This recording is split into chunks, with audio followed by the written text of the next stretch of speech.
Welcome everybody to another edition of Truth Seekers. We've got a coach's corner today. We're introducing a new segment called Mailbag with coaches. And I'd like to give a quick plug where you can find us. You can find us on our YouTube channel, hashtag Truth Seekers, and anywhere where you listen to podcasts. Apple Podcasts is Truth Seekers with Josh and Nick. Coach, how are we doing today? Fantastic. I still have my voice just about. Been cranking out some awesome clients today. Excited to connect here.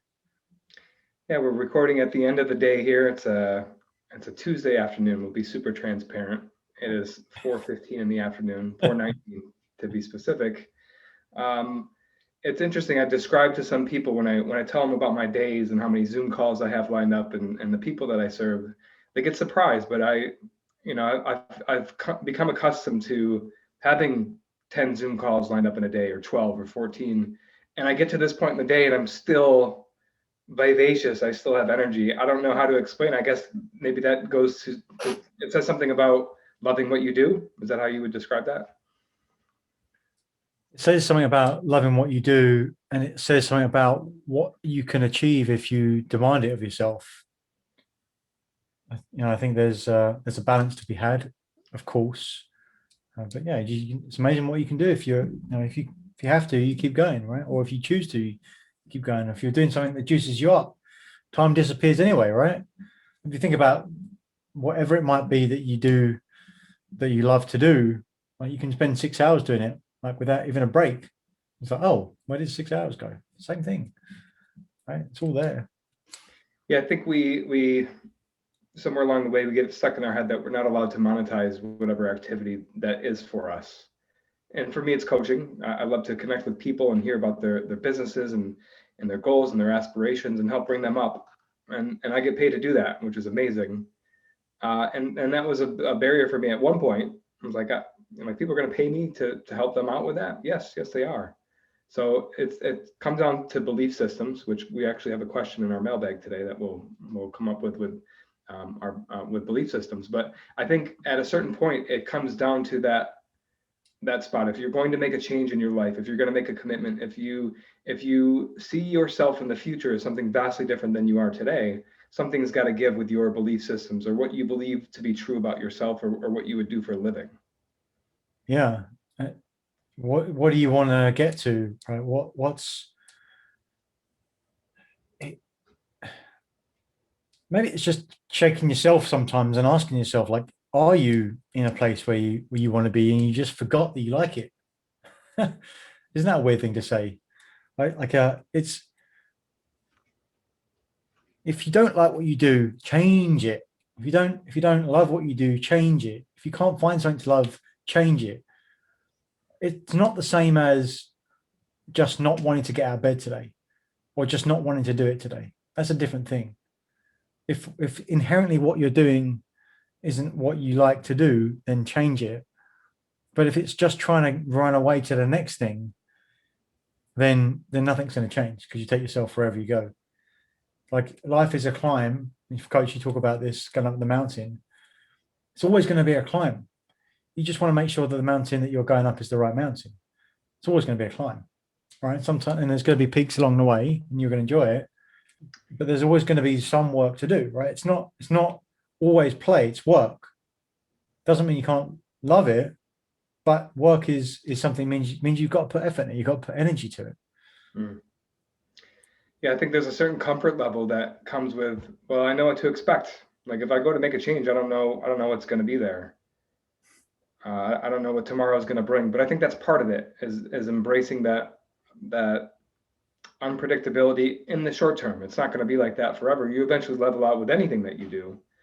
But I think it's that comfort level of, even if it's bad, I think this is a line in like one of the Batman movies, like when things happen that are unexpected, there's chaos. But if it's expected, even if it's bad, people still don't panic. And I think that's true with a lot of people's lives and what they do for a living. It's not great, but it's predictable, so it makes it okay. It's comfortable. And if there's comfort, we can draw certainty from it. And when we're certain, we're meeting that need. It's one of those conflicts, right? Because I think we work hard to have comfort, don't we? Like we work hard to pay our bills, to be able to have nice air conditioning here in Charlotte, North Carolina, like it's super hot outside nowadays. We want comfort, don't we? But then you're telling me that I'm not supposed to be comfortable. Tell me more about that. Yeah, it's the duality of comfort and and variety, right? Like certainty and uncertainty. The knowing that, like, to go back to your Zoom meeting comment, right? Like you first have, I've had no Zoom meetings, and today I have two Zoom meetings. That's going to be a lot. And then you go, okay, you do that for a little while, and then it's like, now it's three. That's a lot. And suddenly there's six. You're like, wow, now I've got six. It's very uncomfortable for me. And then you do it, and it becomes comfortable. And then, like you said, there are a point where you've got 10 or 12, and that's comfortable as well. And so what happens after a while? You get comfortable, you get bored, and if you don't do something about the boredom turns into apathy, and then the 12 starts being a lot, and then 10 starts being a lot, and you go back the other way. So it's just to know that you're at a point where you're comfortable, it's time to push again. Mm. Go lean more into that. Okay, how can I spice it up a little bit? What's the next level of stretch I want to take this to? That duality just never stops, because we get comfortable with whatever's there, right? If you're in a place where you make $50,000 a year, and suddenly you make $500,000 a year, after a while, that 500,000 is going to feel the same as the 50, because you're not stretching yourself anymore. That's so interesting to me because clearly it's not the same thing, right? But it's all about how we feel. I think that's what coaching is too, right? It's coaching clients to feel the very best. Like we help people achieve their goals. That's the above the waterline stuff. But if we're only doing that, that's the success without fulfillment is the ultimate failure.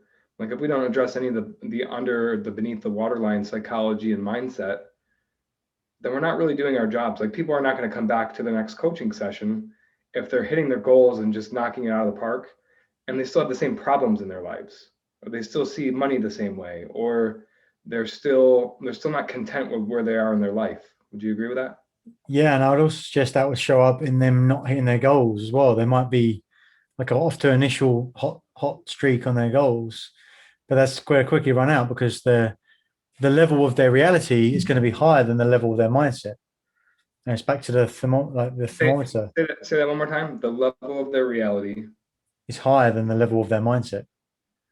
Mm. So go out, and it's like beginner's luck. I'll go out and do something. Ignorance is bliss, which I'm going to go do that. I do an action which gives me a result, which is more than I expected myself. Suddenly, I've got more things in my life than I think I am capable of having, and then therefore I'm going to stop doing the things that got me there because I don't think I'm that sort of person. It's like the gauge in the temperature. Like if you set the temperature at 72 degrees, then if it's 68 degrees in there, like the heat's going to kick on and pull you up to 72. Right? If your temperature is a 75 degree, that's the level at which I perform at. And then suddenly, like you've got something happens where you do something, you've got something great in your life that's new. You're performing at like 80 degrees. If you don't change your mindset up to the standard of 80 degrees, suddenly you're going to go, hang on, I'm a 75 degree, and kick on the AC. That's where the self-sacrifice comes from. Sabotage comes from. Is making sure that, so you're going to start to see people are going to have results, but if they're not checking in on where their mindset is, then it's going to come back down to it. It's also important. Also, why it's important to make sure that we're checking in on the contrast, the context, and the scale. I had a client tell me last week, I haven't done anything this year. I feel like I haven't achieved a thing. It's terrible. What? It's terrible. Okay, is that really true? What are the things, if you were to list them out, that you've done this year? And of course, proceeded to give me a list of 12 things that he had accomplished this year. You've got to be willing to look for them, right? Absolutely, yeah. Perception, would you say scale and context? Contrast, context, and scale. Yeah. Yeah, those are three interesting words because it's you and I can do the same activities and see them completely differently. Yes. One might be super normal for you, and the same thing could be a super high achievement for me, and vice versa. It's just, if we go out golfing, I know you're not a big golfer, but if I make a bogey, I'm disappointed with it. Whereas a bogey for you, you're like, this is the best game ever. If I hit the ball, yeah, it's like, wow, that thing went straight. Yeah. Cool. But completely, if you take me kickboxing, I'm going to be pleased if I make it through the workout, whereas you're probably looking to hit targets and accomplish things there. So I think that's a huge lesson, because especially with one-on-one coaching, we're just trying to make everybody else a little bit better, or get them to see what that is in themselves. How can we get a little bit better every day? Because we get a little bit better every week. What happens after 52 weeks? We're a lot of it better. Yeah. And then over 10 years, over 5 years, right? Like that, you can't even put, it's becomes too complex in my mind to even put a number on the amount of compound interest that there's there. Like there's the seventh wonder of the world, right? Is compound interest, but we don't often think about it outside of investing in money. But it's everywhere with what we're doing. Yeah, I think it's important to define that. I just had this pop up in my mind. I think compound interest is anything of benefit beyond the direct result of it. Like, so if I go to the grocery store and buy groceries, I get groceries. But like an example of compound interest is, I don't know, maybe the grocery example is a difficult one to, well, maybe it isn't. So the compound interest of that is, if I eat healthy food, I feel better about myself. It's not about just getting the groceries into my cart. It's about what I do with them, what results they give me when I consume them. There's all this other stuff beyond that. I think it's important to frame it like that with, like, coaching. Same thing with coaching. You get a lift during the coaching call in one form or another, whether that's clarity, whether that's taking some action. That always leads to something else that's greater that you could not have even predicted. That's why people find coaching so valuable, is that it is kind of hard to define where the value is going to come from. It's different each time, but there are little avenues that lead you to a much greater perception of value than you could even imagine. Just saying, like, we're just going to have a conversation and you'll get something out of it. Yeah, thanks for drawing a line in that distinction. I think you can also think of it like first, second, and third order consequences. Buying the groceries, first order. Eating a healthy meal and feeling good, second order. Maybe third order would be healthy lifestyle, living longer. Coaching call, first order, feeling good for that 30 minutes. Second order, taking action for that week and feeling progress. Third order, creating habits to live by that compound over the years. Right? Like, I guess everything has a ripple effect, is again another way to say it. It's also about thinking long term. Like, what's the thing I'm going to do today, which gives me an experience I want today, which gives me an experience that I want for the future, and perhaps is even good for the greater good. Like, you can, so a lot of people talk about doing things in a win-win. I think about a win-win-win. there's often a third party involved, or a third way of thinking about it. It's like, what can I do here in any given situation that is good for me, is good for you, but is also good for everyone else? And if you're thinking like that, you can't help but think long term and set yourself up in the right way. I love it. And that conversation about the greater good, I mean, we've talked so many times about that in previous episodes, that a lot of people are just drawn to that. They want to do something purposeful that brings not only joy and fulfillment to themselves, but other people. So I think this is kind of a good segue into our mailbag here. I'm going to read you a question, and I'm going to make this available to the listeners here. We've been kind of in beta testing for this, but mailbag@proadvisorcoach.com. If you want to submit a question, share a thought, we'll share it on the air here and we'll talk about it. So I actually had a submission from Sonia in Buffalo that I wanted to read to you. It says, I get inspired watching your Truth Seekers episodes, but I'm not sure I'm ready for coaching. What is the biggest difference between your podcast and your one-on-one coaching time? Sonia from Buffalo, great question. There is no biggest difference, right? It's just like, do you want to, like, how serious are you to get involved, right? Do you want to watch the trailer for the movie and just watch a bunch of trailers and just kind of enjoy the trailers, or do you want to watch it when it comes to Netflix, or do you want to watch it like when it comes to on demand, like with on a small screen or on your phone? Or do you want to watch it like in the big screen with the lights turned down and with a bunch of your friends and popcorn? Or do you want to go to the movie theater and have like the whole blown experience, right? What's gonna, like, how in are you? Like, what are you prepared to give for yourself? Because if you throw yourself into the best possible experience, then guess what? Like, the best possible result might be available. And it's okay if you just want to watch it on your phone. You might be like, this is movie's all right. It's not like the movie I want to dive into. Maybe that's where you are in your life or your business. Like, it's like, this is something that's on my horizon, where I just need a little bit of right now. I'm not ready to dive all the way in, right? And so it's just like, okay, what is that thing going to be? Like, how will you know when the movie comes out where you say, I've got to watch that at the theater? Like, what is that movie? Same thing for coaching. What is it that will happen in your life or your business where you got like, I can't afford to not maximize this opportunity or time in my life or place in my business? I think that's how I would describe that and reflect that back for Sonia. Yeah, I enjoy that answer. I also think there's a level of pain that comes with paying for coaching. And the question always becomes like, what's the value? What am I getting out of it? And I think we kind of covered that today. Sometimes it's very difficult to quantify in a monetary term what you'd be getting back, but just knowing that you'll get out of it what you put in, kind of like what you mentioned.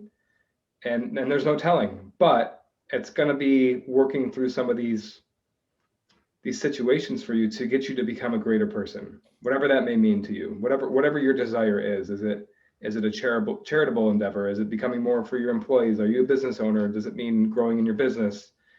You have to be able to try new things to become somebody new, and a coach can help navigate that process, I believe.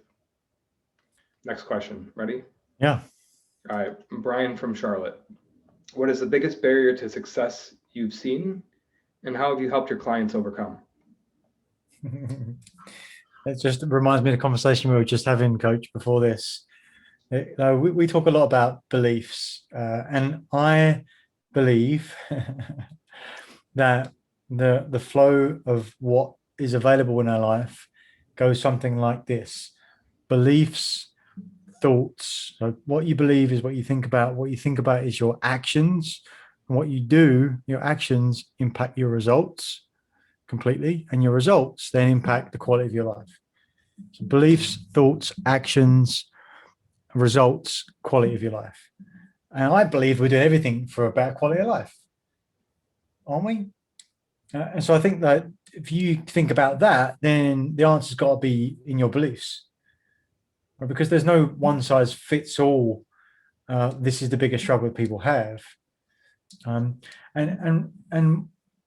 to be more precise, what I see a lot, and I've definitely seen a lot of recently, is people that are successful and are looking to go to the next level and have reached some sort of ceiling that they can't seem to break through, because and they're a place where they just maxed out.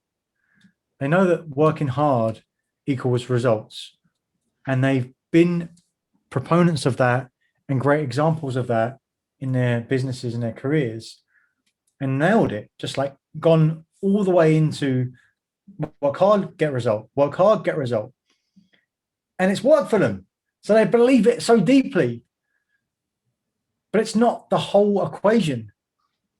And it's so difficult to move anything away from that, that at some point you might have to say, look, in order to get to that next level, to double up on the revenue, or to increase my employees, or to get to a new product, I'm actually going to have to start doing things which are contradictory to what's made me successful going forward.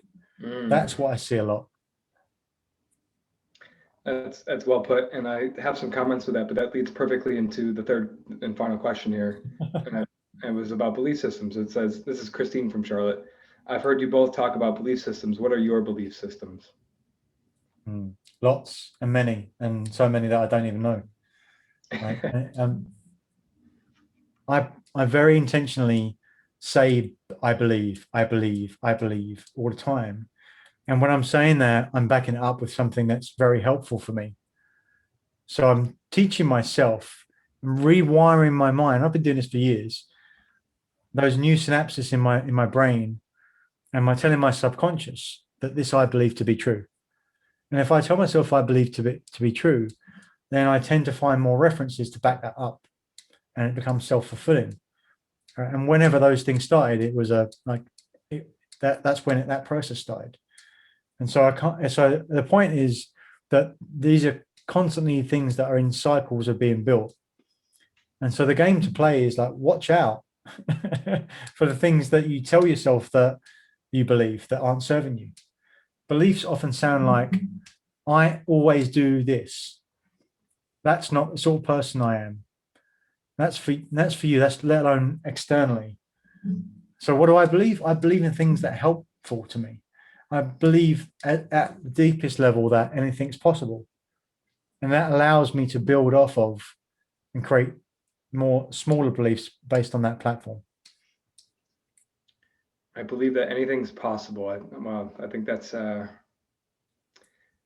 starting point, right? The kickoff point, because no matter what conversation you have after that, you're open to it, right? If you don't believe that, if that's not your core belief, then there are those limits. You have already boxed yourself into whatever that might mean, success for yourself, or just being open and learning. Like, if you don't start with that core belief yourself, what is that? How does that limit you? And I guess if maybe I'll take a crack at answering this question. What are my belief systems? I think I'm constantly aware and tweaking. I think, especially a couple of years ago, before I became a coach, I would catch myself with these things that I am this, I believe that, I think this to be true. And I think you want to have some sort of identity, right? We identify ourselves in certain ways because of the experiences that we've been through. I guess my biggest learning experience is that a lot of times that's to protect you from something else. So if I'll give you an example. If I say that I am a fighter, it's because at one point I had to fight to defend myself, to get what I wanted, to work hard, to your point, to work hard to get what I want. Now there's times in my life moving forward where being a fighter is not going to serve me, where I have to be peaceful or meet people where they are as a coach. I can't fight people as a coach, right? That's crazy. I'm not going to have a lot of clients that way. So it's fluid for me. And I feel like I have core beliefs right now that might change in the future. And that's hard. That was hard for me to wrap my head around in the beginning. Was I wanted to be consistent with my beliefs. I wanted to send a message for what I really believed in, but beliefs limit us at its core level, no matter what the beliefs are, even if it's, I believe anything is possible. I believe anything is possible takes care of that, right? Because what you're saying is, I believe I can change my belief systems too. Right. Yeah, that's why it's really important for me.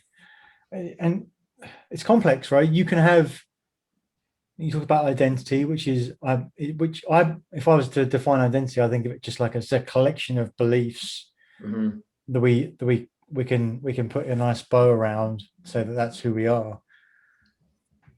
I also suggest that everything, it's not a yes no. It's not like I'm this and I'm not that.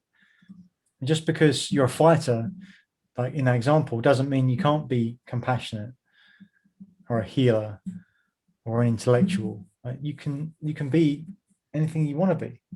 Just because you're one doesn't mean it doesn't take away anything else.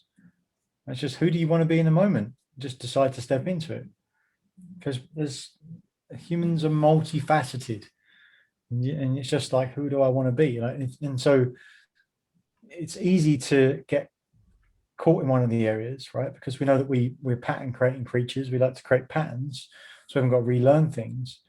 If we get caught in one belief and keep going back to it, keep going back to it, keep going back to it, naturally it's going to become stronger. And that's going to be our focus. And so that's helpful, but it's also harder to break out of if you want to go somewhere else. Like there's going to be less flexibility. Love it. So let's wrap up a little bit today. Some interesting coaches corner today. I like this conversation. Did you like the mailbag, Coach? It's very cool. I'm excited for more of this. Yeah, we'd like to implement more of that. So if we welcome the listeners. If you got a question or want us to share something on an episode, please mailbag@proadvisorcoach.com. Coach, give us a takeaway. What are you taking away from today's conversation? Some sort of new aha moment, something reinforced that was good to hear that you haven't said in a long time or haven't heard in a long time, something from today. I just like drawing the distinctions and like the distinctions around the subtleties of like, what's the difference between this and that? Or like, can you define this and that? Like, because there's so much flexibility, there's so much of a continuum, there's so much of a spectrum of answers. It could go anywhere. That's what I'm taking away today, is that there is no one size fits all for anything. There's, even if you decide that, like, to go back to the same example, you're a fighter and you say, I'm a fighter as well. Look, we're not the same fighter. There's so much complexity. So just go wherever you need to go. Just do what feels good. Hold the standard high for keep on going and creating the most you can be and really get where you want, but also the standard for flexibility and compassion. What you got, Coach? Yeah, I really enjoy the topics of scaling and comparing and contrasting. I keep screwing up the three words. What's a triumvirate? The holy triumvirate is scale, context, contrast, context, and scale. Contrast. I'm gonna keep missing contrast. Yeah, it's all about our perception of things and the idea that it can be different for each person. It's kind of what you just said, to be honest with you. Maybe we're taking away the same takeaway just in a different way here. But I think it's so cool to think about, and like it brings you back to the most basic point of like we're all just trying to get better, to improve ourselves, to improve. If you're listening to this today and you've gotten to this point in the conversation, that means you enjoy these topics, you enjoy contemplating this stuff. That's why I love what we do, and that's why I love recording this podcast with you, Coach, is because each time we talk about these things, we get a new level of understanding, or we confirm a principle that we already know to be true, but maybe we say it in a different way, and we express it in a way that new people can take value away from. And I think that's so valuable for us too, just as coaches, like not even minding the people who are listening to this and getting something out of it. I think for us too, it's all about those three things, and it's so important. We're sharpening the saw together as we go. Super important. It's like doing a continuing education exam, right? Come in and do these extra 100 questions to make sure that you're still certified. It's what we're doing here, right? It's like it's digging a little deeper every single time, and we do this all day long with our clients. But when we can really just freestyle and play around like we do today, like you can get the sort of creativity that you perhaps wouldn't get in an environment that doesn't have that freedom. Love it, Coach. Thank you for today. We'll see you next week. Thank you. And one last thing, Coach, I understand that you're working on a more of an entry level for people thinking about coaching or ready to take the step, but looking for maybe a virtual taste. What does that look like for you? I'm excited. I've got a course that's coming out soon around the Achiever's Mindset, opportunity just to dive a little bit in. Maybe you are a little bit curious about what coaching's about. Maybe you want to give it a go and see if you can put yourself out there, put yourself on the line a bit and complete this online course. Spent a lot of time putting into this and pulling it together and working with a really cool team. But yeah, be sharing more in weeks to come on that. So I expect it to be out soon. Super excited to hear more about that. Thank you, Coach. We will see you next week on Truth Seekers.